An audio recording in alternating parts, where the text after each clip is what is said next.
एक गांव में महेश नाम का एक हलवाई रहता था। उसकी दुकान दूर दूर तक मशहूर थी। आसपास के सभी गांव वाले महेश की दुकान से ही मिठाई लेते थे।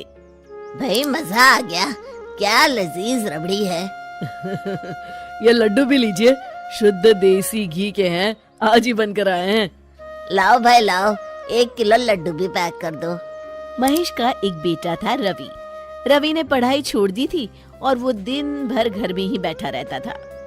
उठ बेटा रवि, आज मेरे साथ दुकान पर चल। मैं वहाँ क्या करूँगा पापा?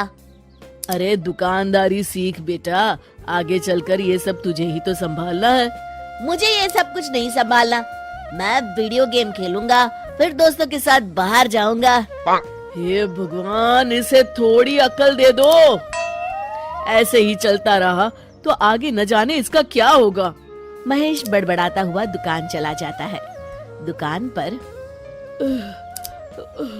ओ घसीटाराम, मुझे थोड़े चक्कर आ रहे हैं, जरा पानी तो लाना। जी जी मालिक। सुन, मैं घर जा रहा हूँ, आज दुकान तू संभाल ले। जैसा आप कहे मालिक। महेश बिस्तर पर लेटा है। आपको बहुत तेज बुखार है, 1 हफ्ते बेड रेस्ट करनी होगी और ये दवाइयाँ लेनी होगी। हाय राम, ये क्या हो गया आपको? मैं तो 1 हफ्ते में ठीक हो जाऊंगा, पर दुकान कौन संभालेगा? आप फिक्र ना कीजिए जी, मैं रवि को समझाकर दुकान भेज दूंगी। आप बस जल्दी से अच्छे हो जाइए जी। अगले दिन रवि दुकान पर पहुंचता है। आइए आइए मालिक, मैं आप ही का इंतजार कर रहा था। क्यों? ये मेरी दुकान है, मैं जब जी चाहे आऊं। तुम लोग सुबह से आकर काम पर लग जाया करो, समझे? जी जी जी मालिक, दरअसल लड्डू बनाने हैं तो घी लेने जाना है, 5,000 रुपए दे दीजिए। 5,000? तुम्हारा दिमाग तो ठीक है? इतने महंगे लड्डू बनाएंगे तो मुनाफा क्या होगा? पर देसी घी भी तो बहुत महंगा है ना मालिक। क्या जरूरत है देसी घी की? डालडा ले आओ। पर मालिक। मुझसे बहस मत करो, जितना कहा गया है करो। और क्या क्या बन रहा है? मावे की बर्फी मालिक। मावा मावा मावा। हाँ। तभी उसकी नजर एक डब्बे पर पड़ती है। ये क्या है? ये रवा है मालिक।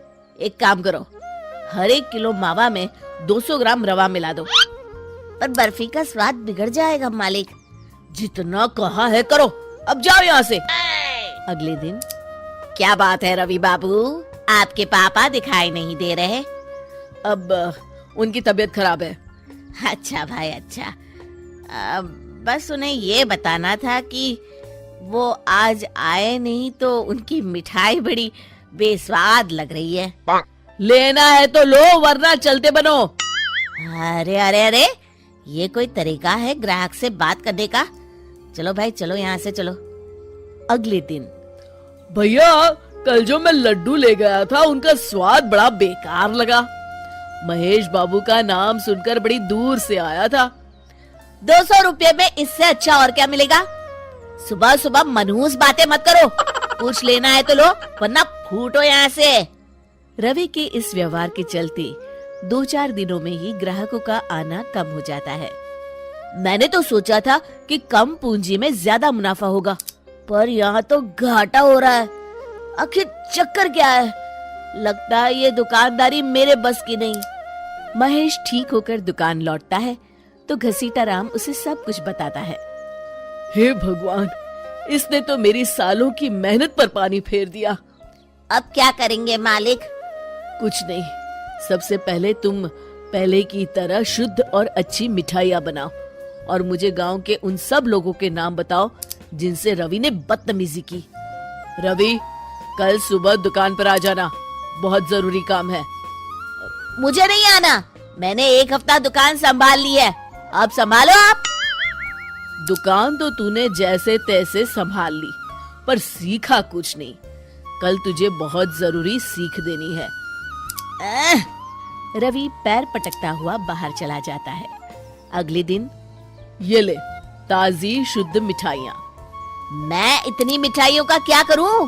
इन्हें उन सब के घर देकर आओ जिनसे तुमने बदतमीजी की, और साथ में माफी भी मांग लेना।